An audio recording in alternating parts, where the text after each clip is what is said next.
У нас сегодня замечательные спикеры. И в качестве ключевого докладчика выступает Алессандро Лудовико, наш гость из Саунгемптонского университета, профессор, доктор наверняка. So we have beautiful speakers today, and the keynote speaker is Alessandro Ludovico from the Southampton University. What is your position, professor, PhD? Разумеется, но Алессандро я знаю как раз не как доктора и профессора, а как действующего персонажа художественной сцены на протяжении вот уже, наверное, 20 лет. And I'm very happy to know Alessandro not only as a PhD holder, not as a Doctor of Sciences, but as an active agent of the artistic scene for the past 20 years or so, right? И Алессандро был одним из активных таких деятелей, при помощи которого выстраивалась сцена цифрового искусства 2000-х годов. And Alessandro was one of the major agents that helped to build the digital art scene in 2000s. Поэтому у вас есть еще и уникальная возможность после его доклада задать всякие интересующие ретроспективные вопросы. And you have an opportunity in the Q&A session after the talk to ask some retrospective questions. Алессандро также является издателем замечательного журнала «Numero». Alessandro is also publisher of the beautiful Numero magazine. И здесь, насколько я вижу, это не упоминается, но уж поверьте мне на слово. I can't see it in the program, so you have to believe my word. И этот журнал отслеживает все актуальные элементы современной цифровой, художественной и культурной сцены. And that magazine actually keeps track of the most relevant things that happen in the contemporary digital art and cultural scene. И еще тоже один немаловажный нюанс. Алессандро периодически входит в жюри очень важных конкурсов европейских по цифровому искусству и вообще по современному технологическому искусству. And another important thing that Alessandro is often a member of jury of different European competitions in digital art and high-tech art. Поэтому у студентов есть уникальные возможности, вы понимаете, да? So познакомить Алессандро со своим творчеством в неформальной обстановке. Итак, название доклада Алессандро «Временные библиотеки медиаискусства». Это очень любопытная практика, с которой, я надеюсь, мы имеем возможность познакомиться посредством доклада и задать потом вопросы докладчику. The title of the talk is Temporary Libraries of Media Art, and hopefully we'll be able to learn this interesting phenomenon through the talk, and later we will ask you questions if they arise. Thank you very much. Thank you very much for the invitation. Thus, to me, it's such a pleasure to be back in Moscow and Russia in general. And thanks a lot to all the speakers also for the extremely interesting talks before this one. I'll try to be short, and thanks, of course, to Dimitri for the very kind introduction. And for the wonderful translation, and so perfect translation I've experienced over the last few days. Okay, as said, I'm working at the Winchester School of Art, which is part of the University of Southampton in the Archaeology of Media and Technology Research Group. And yes, I've been the chief editor of this magazine. That's the first issue, November 1993. This is almost the last one. Actually, the very last one is this. If you make the math, it's 25 years between the two issues. And this is the issue celebrating our 25 years of publishing, which is quite a bit. But just to say that I'm very familiar with publishing and new media art. Indeed, research, which is quite practice-based. You were mentioning that an academic should be standing still. I'm not definitely giving a classic academic talk, also because it's quite late in the afternoon. The research I'm talking about today stems from this research. It's a book called Post-Digital Print with quite a few translations, and it's about the relationship between digital publishing and the traditional publishing. You can download the English version for free from the postdigitalprint.org. Okay, today I'm talking about these two main concepts. One is the distributed archives, and the other is the temporary library. Both of them are actually stemming from my practice as a publisher, and also trying to establish some archives of media art in a quite specific way. So this is a sentence from Aaron Swartz. Aaron Swartz was a hacker. What he did was a very incredible gesture. He illegally downloaded a few gigabytes of copyrighted papers and academic work, and he started to spread them with no authorization. He was arrested. He did it through an account at the MIT. He did it through the famous JSTOR academic publisher, and he believed strongly in the freedom of information, but also in the person archiving. I will come back to that in a minute. Unfortunately, he was incriminated. He was facing quite a few years, 10 years in prison, and quite, an impossible fee to pay, more than $1 million. And so he committed suicide when he was only 23 years old. But this sentence has remained as one of his most famous. We need to take information wherever it is stored, make our copies and share them with the world. It really speaks about the mission to preserve information and sharing it with those who are interested. And it started to resonate when we started to think about the neuroactivity. 25 years we received a lot of different publications. I'm talking about physical publications about media art. So books, but also catalogs, magazines, zines, all kinds of physical publications. And in a way, for me, they represent what the community, international community of media art, donated to us, gave to us. And in a way, I always thought about the magazine as a kind of public service. Generally speaking, it's what culture magazines are. So I started to think, okay, what can I do to give something back to this community that donated this kind of small treasure? As you can see, this is a quick shot from part of the archive. There are around 4,000 publications and counting at the moment. So there's no chance I can open a library where this archive is, which is in the southeast of Italy. I'm not going to tell a lot about it, but it's mainly because of bureaucratic problems, political problems. So there's no chance of doing something like that. So I had to be more inventive. And I started to reflect, okay, but physical, digital, how should I reconcile these two different things? And again, I was inspired by another person. He's a philosopher, activist, Marcel Mars from Zagreb in Croatia. He had this, for me, visionary sentence: when everyone is a librarian, then library is everywhere. And he's an activist like Aaron Swartz in pushing you to make your personal copies. In a way, we are all archivists, we are all librarians now, we are accumulating PDF files and data on our hard drives.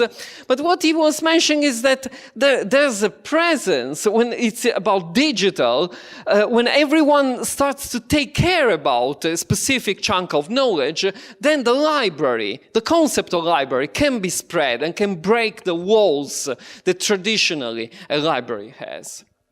And he came up with one word which particularly was striking for me, which is the custodian. So we all become a kind of custodian, or we can even engage with this kind of mission in order to preserve this culture, to commit to preserve it for the future. Okay, and a last quote. This is from Jacques Derrida. He talked a lot about the dematerialization of culture, and he also was pointing out something crucial in the relationship between dematerialized cultures, so digital and physical, saying that dematerializing is a very deceptive word. He said that when you digitize something, it changes its inner qualities, and I totally agree with him. So I'm personally not very favorable about having the availability of billions of books digitally, because I think it's quite confusing in the end. We need only few ones, but I mean much less, that are the ones that we really want to read, not necessarily having access to everything indiscriminately. That's when I went back to my archive and said, okay, what can I do with this then, again, to give something back to the community that gives us such an amount of publication. And it's a very focused archive, because they are all about media art in a way or another. There's sound art, there's activists using technologies, publications, but it's all about new media art. We can fairly say that.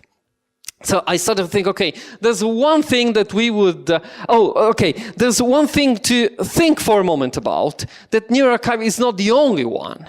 There are quite a few other small institutions who have accumulated similar kind of archives. And I started to think, okay, it's similar to what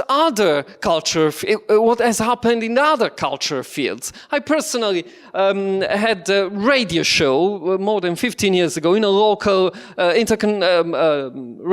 activist radio station, and the guy next to me was playing hardcore punk, completely different from us. You can imagine we were playing electronic music.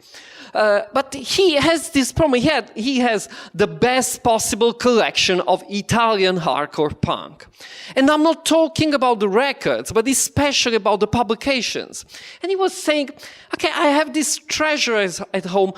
What can I do to share it with the community, national and international? We were sharing the same problem. So I started to think, okay, there are these small galaxies, these small archipelagos of small cultural institutions with archives, which are not represented, not even in the official libraries. What can we do? So I started to think, okay, the first thing to do is to publish the catalog of what we have. So to officially state, okay, this is the archive, and what we have is this, basically publishing online the list of everything that we have. It sounds like a trivial move, and actually it's not. Let me skip these considerations. I will let you know later about it. It's not because this is the NeuroArchive, indeed. The moment you publish the list and you publish it in an official way, like a small institution, you are actually saying, we are taking care of it. This is what we have, and we are going to take care of it. And I started to think, okay, but how we can do this specifically? We just start to publish the list. We commission the graphic user interface, and we are adding just the bibliographical details, so author, publisher, etc., but also, and this is very important, the content index. Because this is really speaking about the book. This particular book, Art and Telecommunication, is quite a rare one, and only by accident I managed to have a copy. It's from 1984. The content index, actually, if you publish it formally, it's copyright violation. You shouldn't, because this is copyrighted like the rest of the book. But basically, not even the biggest publishers care about it. This speaks a lot about the book. There are the authors, there are the titles. So since these lists, I mean, there's only the cover and the list. There's no PDF. in the archive, of course, you can search it. What does it mean? It means that you can search an artist and see in which catalogs it is in, so consequentially in which exhibitions he took part, or a critic, an art critic, and see where are his texts in that specific selection. At the moment, we reached 1,500 indexed publications.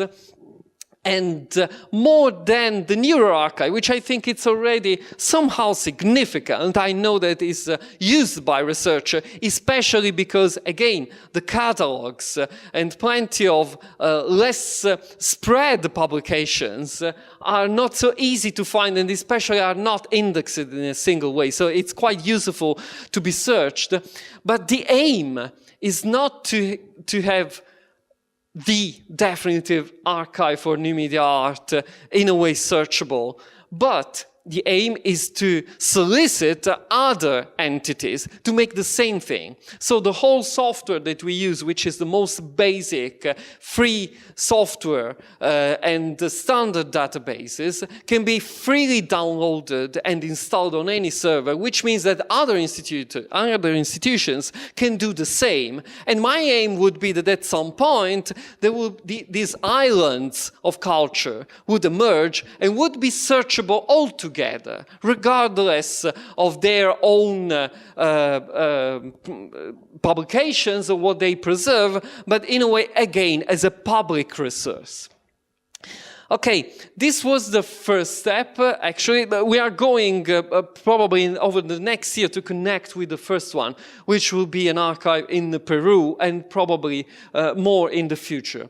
But this led, this is what can be called a polycentric system. Not a centralized, but the opposite. Again, my obsession is to break, to have the library concept and break the walls metaphorically, making it a spread resource and accessible where it's needed. So this led to the main, at the moment, I mean, they are both very active for me. So I'm still, of course, we are still working. There's more or less one more title at the daily in the NeuroArchive. But this is exactly the parallel project with an evolution of the same concept. So, speaking of libraries, this is a sentence from Robert Darnton. He's the ex-director of the Harvard University Library. Libraries are nerve centers of intellectual energy, and they are based on sharing and distributing knowledge. I think it's quite poignant sentence because it says how libraries have been important and can be important as well nowadays. Back at the NeuroArchive, that could have been the first step to develop this concept and to break these walls. This is a quite funny comparison that I found almost by accident. I mean, it's just, it's not a joke, but it's a kind of performance. The walking libraries. Actually, this is a picture from London in the 20s when these two ladies started to walk with a couple of shelves attached on their backs.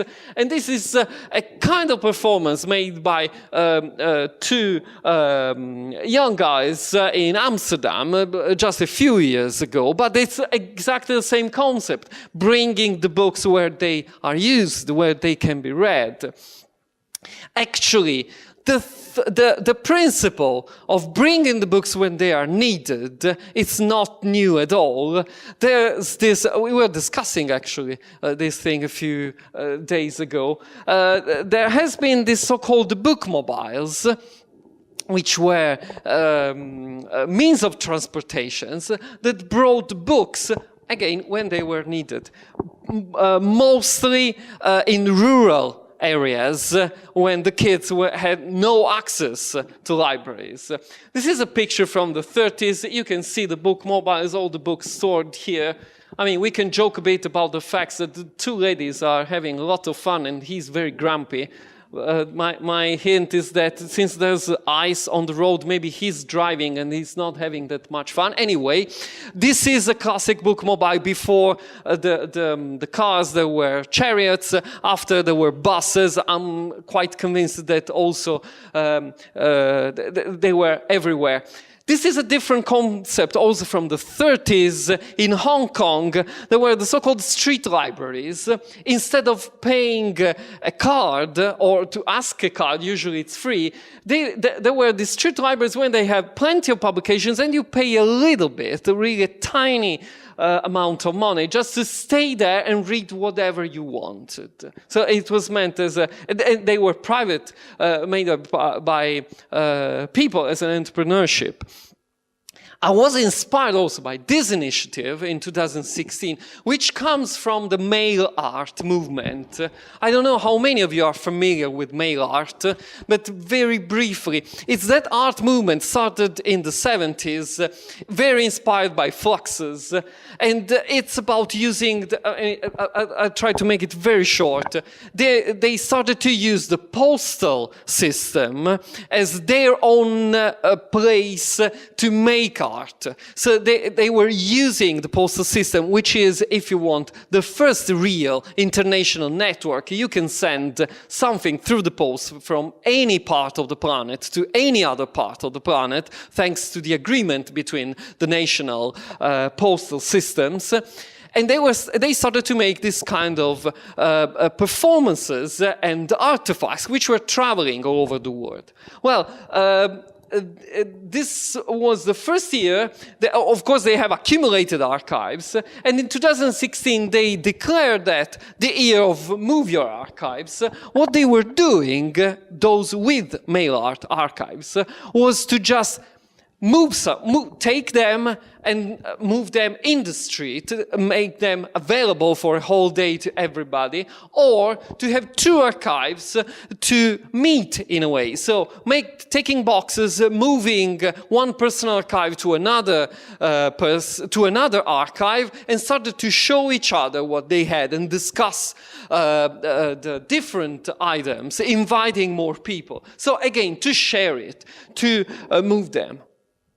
Then there are a couple of initiatives, again quite recent, that try to define as liminal librarianship, that were also quite inspiring for the temporary library. One is quite common, as I learned from the press, is that in Ankara in Turkey, garbage collectors started to accumulate the books that they found in trash. And they had an abandoned building when they were nearby where they have their garbage trucks, where they started to build shelves on their own. This is completely do-it-yourself initiative. And they started to accumulate all the books, all the different books. In actually a couple of years, they were able to accumulate 6,000 books, and they made it as a public facility as well. So people can just go there and consult the library whenever they want. And this is really liminal in a way that it was retrieved from what was just discarded. There's a very similar story in Bogota, in Colombia, where José Alberto Gutierrez was a garbage truck driver. He did it on his personal effort to gather all the books that he found in the trash and accumulated in his own house.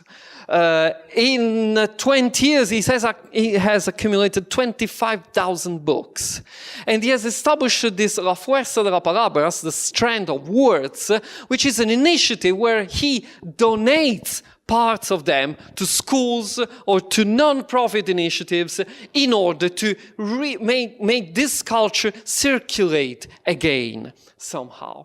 So this liminal librarianship started to resonate to the concept of temporary library. So what I'm doing now, beyond the distributed archives and the rest, is to make these temporary libraries when there's an opportunity. The first opportunity I had was 2 years ago at the Transmediale Festival in Berlin. It's one of the major media art festivals in the world. They were celebrating 30 years of the festival.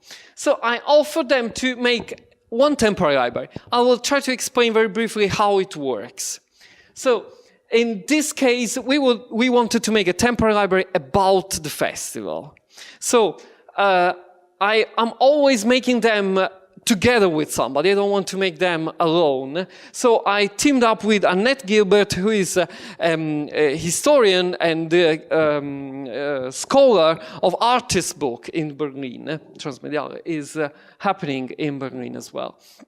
What we did was to curate a list of books that in a way represented transmediale history.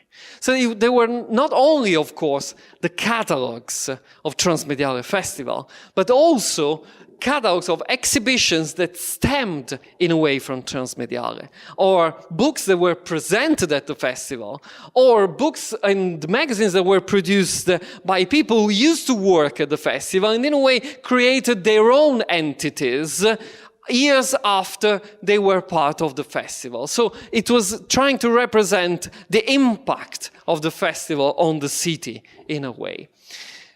We made a list of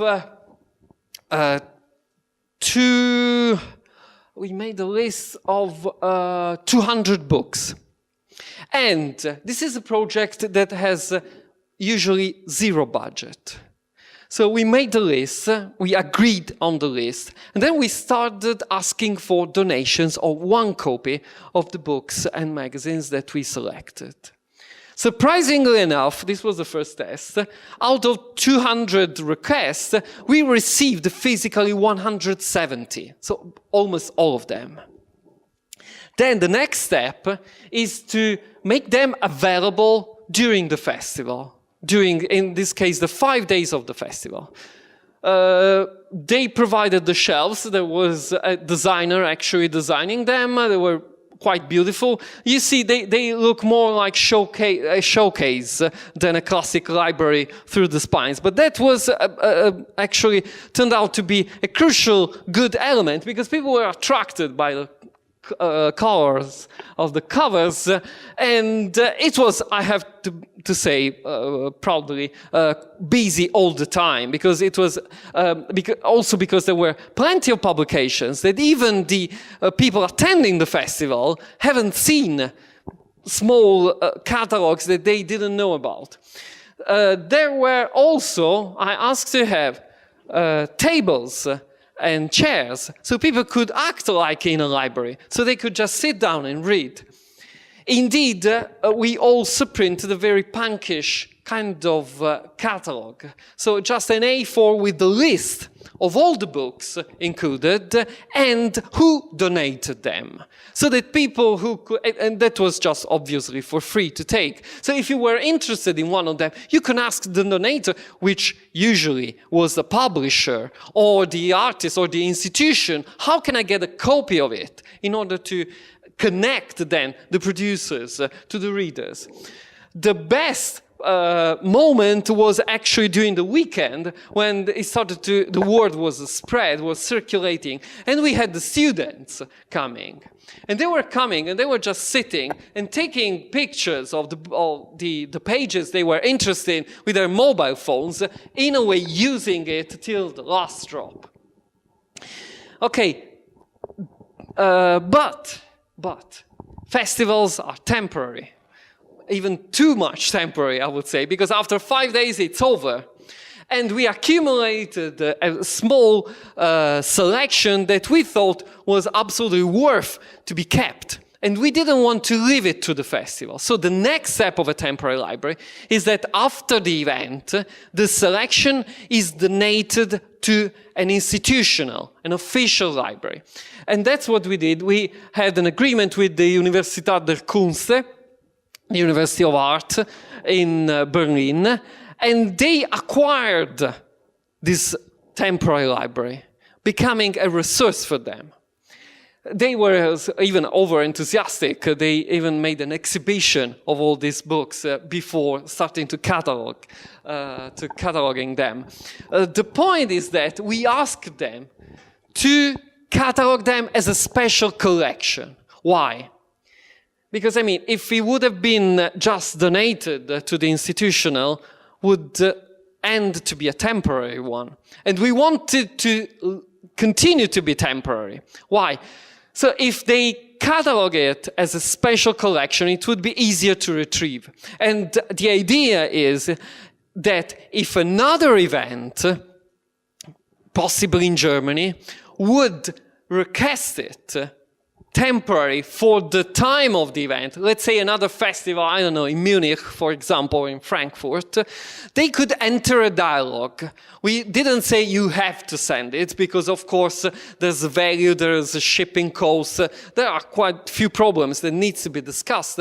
But the idea is that they should be open to enter a dialogue, and once they enter a dialogue, that could happen. So they could lend the library and getting back.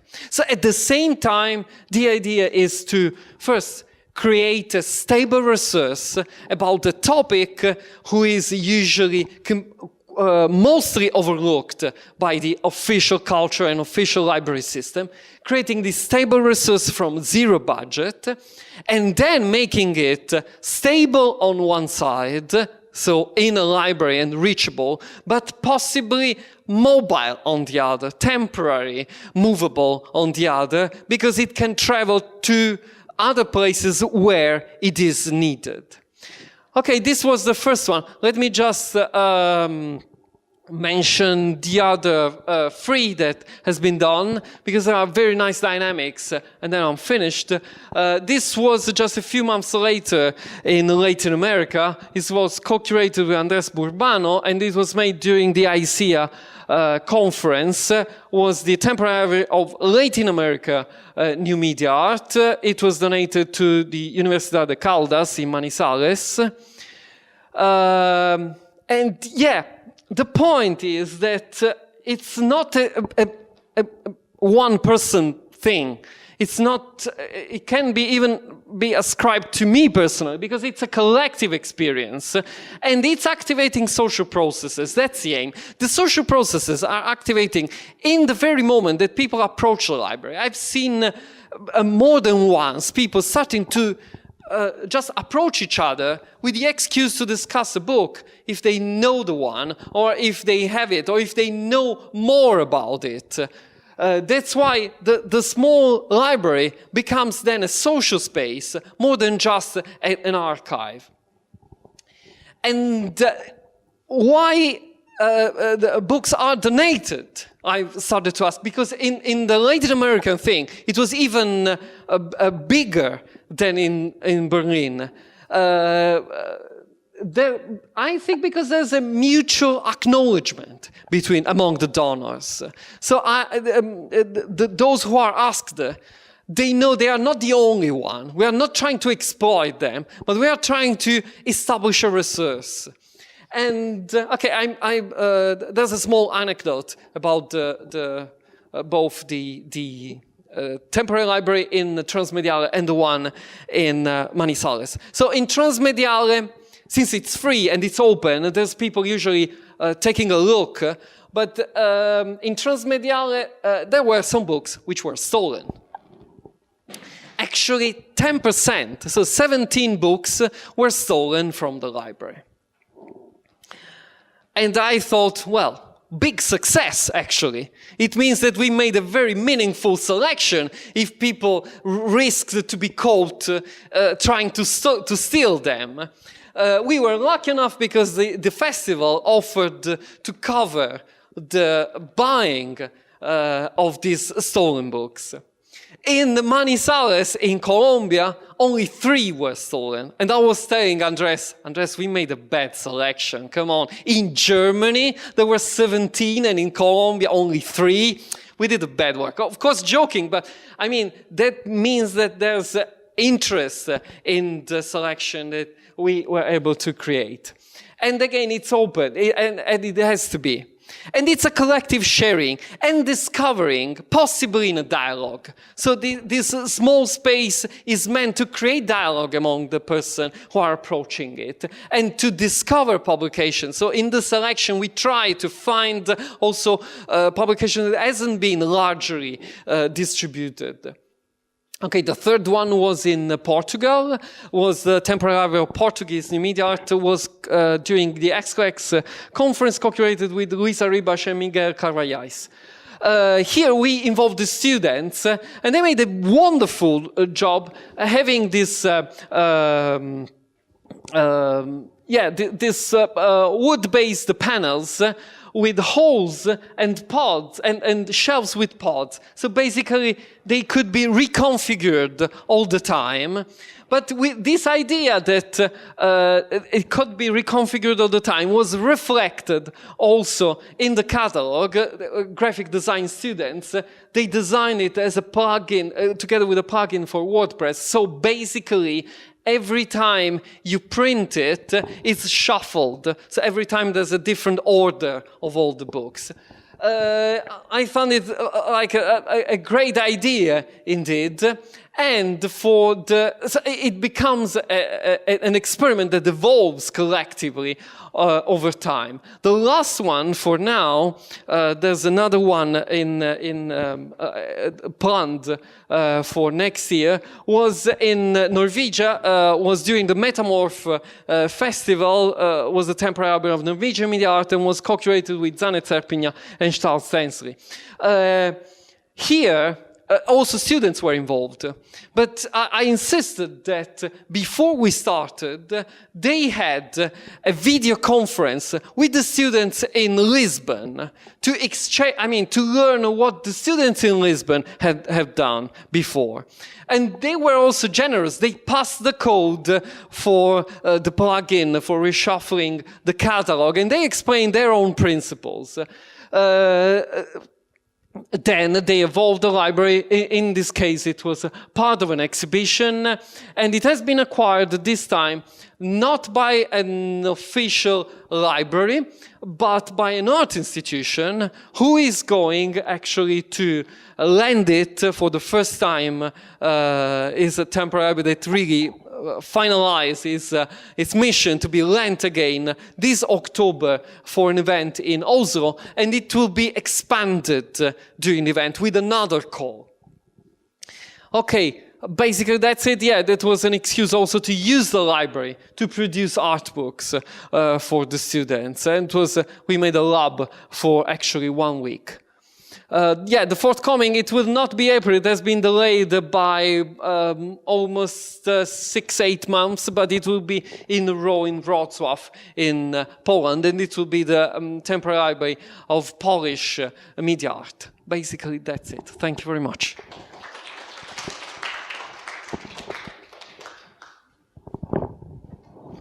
Thank you very much, Alessandro, for wonderful speech. Especially, I would like to thank you. You remind me about my very young youth years when I was totally involved in international network culture. I didn't use mail art words, but we use it international network culture, and it was strongly important experience for me, because when you get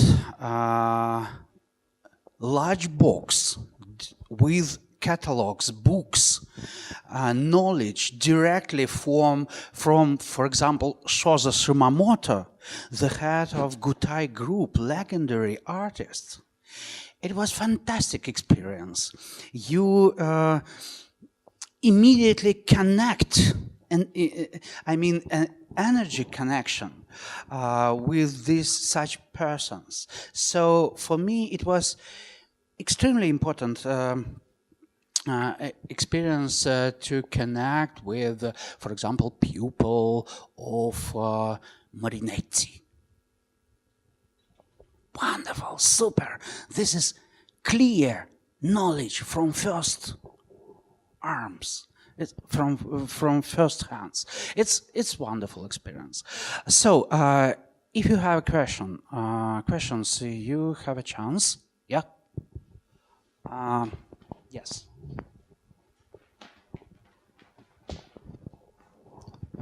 Thanks a lot for the presentation. So my question would be about the probably relation of this pop-up exhibitions, a pop-up books exhibition, and curatorial practice, because it feels like more and more curators actually use this as a new way of knowledge production rather than just writing a text for the exhibition. So they create these spaces for reading books and the certain environments where you can engage more with the different multi-narratives rather than one speaker's voice. So my question would be about this experience of yours and a similar one of how such pop-up exhibitions of books in different spaces actually affect the physical space and change it, so sort of intervention in very different galleries or bigger libraries or actually streets. So thanks. Yeah, actually, I've noticed quite a few. There are also artists playing with it, and I think the main fascination is about the physicality and the physical presence of the books condensed in a small space. But the point, I mean, curators do it with exhibitions because it's another expansion of the exhibition itself.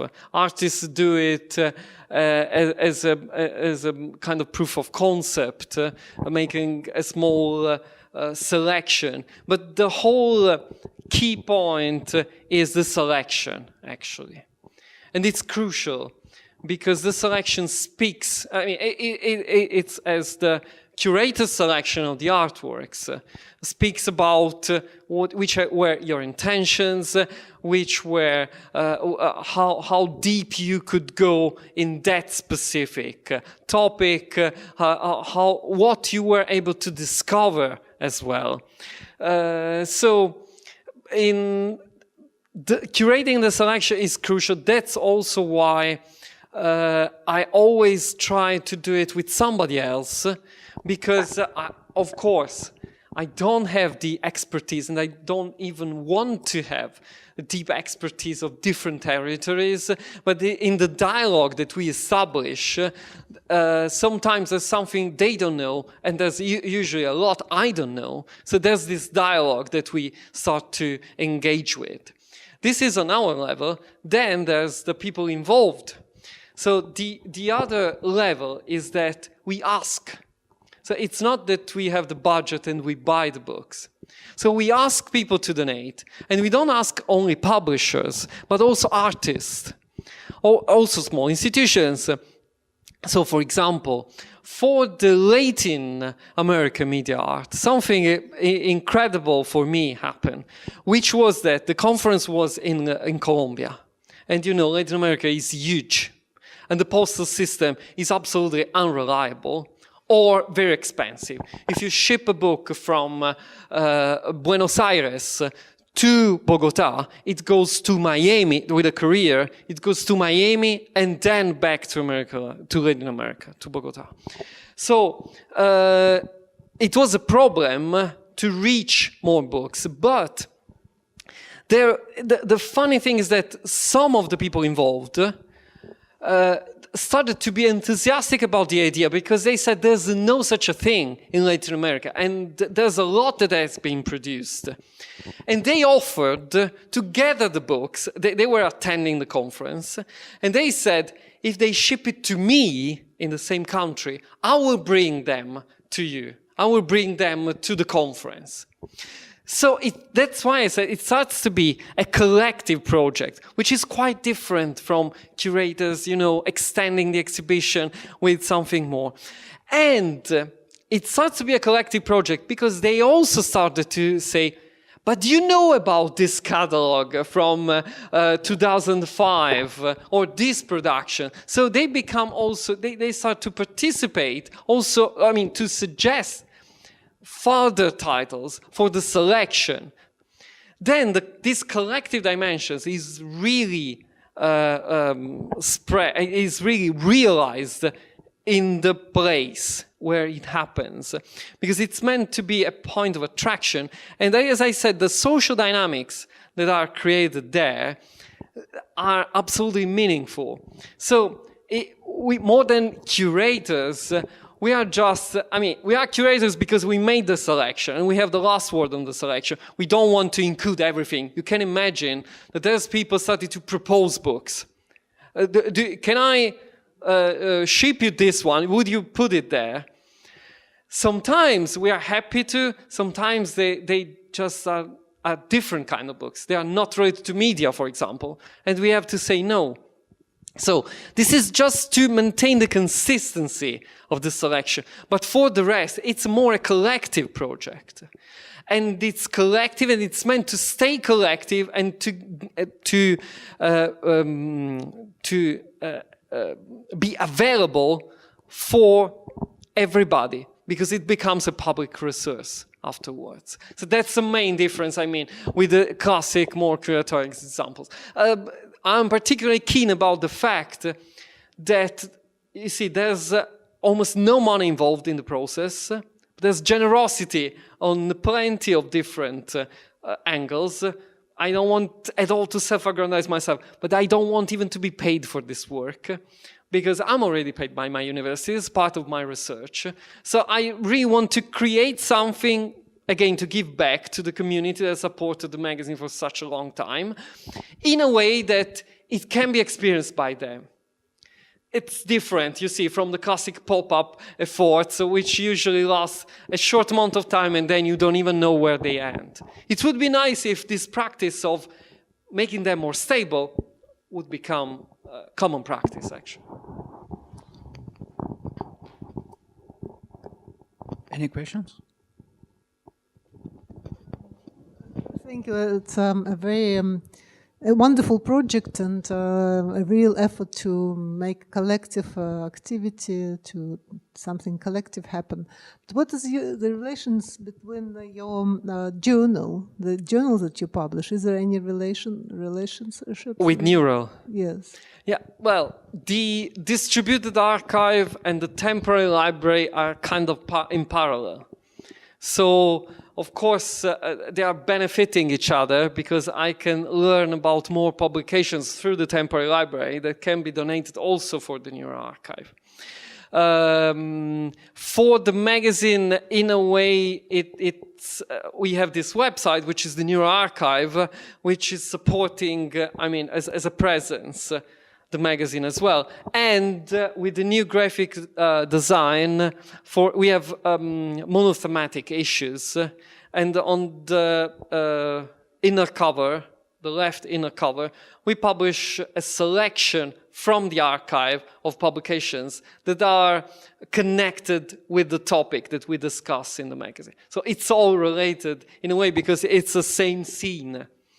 But my aim is to make it, to formalize this practice. So at some point, I'll probably stop doing them.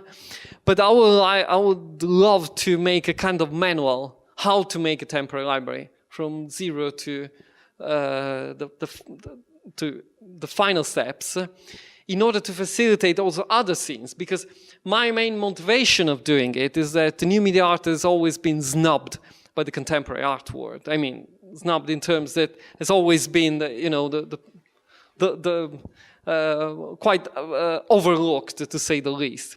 So this is my, let's say, also my a kind of small revenge that we can do, because we are then entering at least the library system, which for me means the official history of what is preserved.